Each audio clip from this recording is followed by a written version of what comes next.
iGroove et Onirics sont deux sociétés sœurs du même groupe, le groupe Black Sheep Tribes.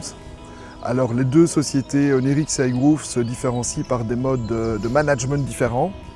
Donc iGroove pratique le management participatif. En d'autres termes, c'est les collaborateurs avec l'administrateur qui prennent les décisions, que ce soit les décisions commerciales, les décisions de développement de l'entreprise, mais aussi les décisions en matière de gouvernance interne de la société et de l'identification des objectifs commerciaux.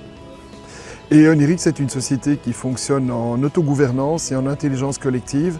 Ça veut dire que chaque collaborateur est appelé à prendre des décisions, à avoir un grand niveau de responsabilité et un grand niveau d'autonomie. La même volonté est partagée entre Onirics et iGroove, où on veut mettre l'individu et les collaborateurs au centre de nos entreprises et pas uniquement le profit, le bénéfice et la rentabilité.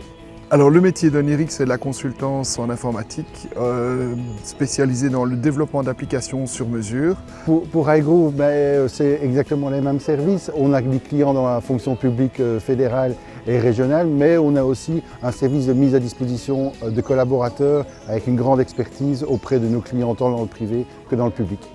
Alors c'est la deuxième fois qu'on participe au Hacking de the Wood en tant qu'Onirics et ça nous tient vraiment à cœur parce que le Hacking de the Wood a vraiment comme centre d'intérêt des ONG, des gens qui ont vraiment des besoins particuliers et qui rentrent dans les valeurs d'Onirics. Et c'est aussi un moyen de démontrer que la technologie est là, mais la technologie est là pour supporter un besoin et elle peut supporter des besoins qui sont vraiment nécessaires, qui sont importants pour nous. Donc pour moi c'était l'occasion rêvée un petit peu de me reconnecter à mes collègues et de participer à un festival comme ça où il y a vraiment l'ambition, c'est vraiment d'aider les gens, d'apporter du bien-être. Apporter aussi une structure à des ONG qui ne sont peut-être pas très professionnelles et on met nos compétences à leur service. On a une des équipes Onirics sur place, on a choisi Close the Gap, spécialisée dans le reconditionnement du matériel. Donc des sociétés envoient le matériel qu'ils n'utilisent plus et eux s'occupent de le réparer si nécessaire, le reconditionner pour faire profiter à certaines populations un accès à ce matériel qui a été reconditionné et donc qui gagne une seconde vie. Et donc comme ça on économise de nombreux points sur la consommation de CO2, les consommations des métaux rares et ainsi de suite. Nous on travaille plus pour les îles de paix, donc ça va permettre de structurer un petit peu les campagnes de dons que les îles de paix mettent en place chaque année.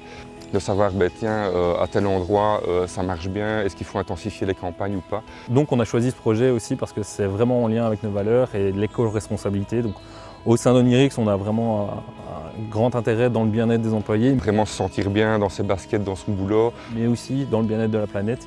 On fait beaucoup d'actions, on a des actions qui sont vraiment orientées en ce qu'on appelle Greenirics. On a tout un département, ou en tout cas toute une équipe qui travaille sur l'éco-responsabilité au sein de nos bâtiments, au sein de nos projets. C'est pas juste un travail, c'est plus que ça, il y a un investissement personnel aussi. Je veux dire, quand on travaille pour une boîte comme ça, on n'est pas juste un pion qu'on va placer en clientèle à gauche, à droite. Donc voilà, c'est pour ça que je suis fier de travailler pour Onirics et je ne changerai pour rien au monde de toute façon.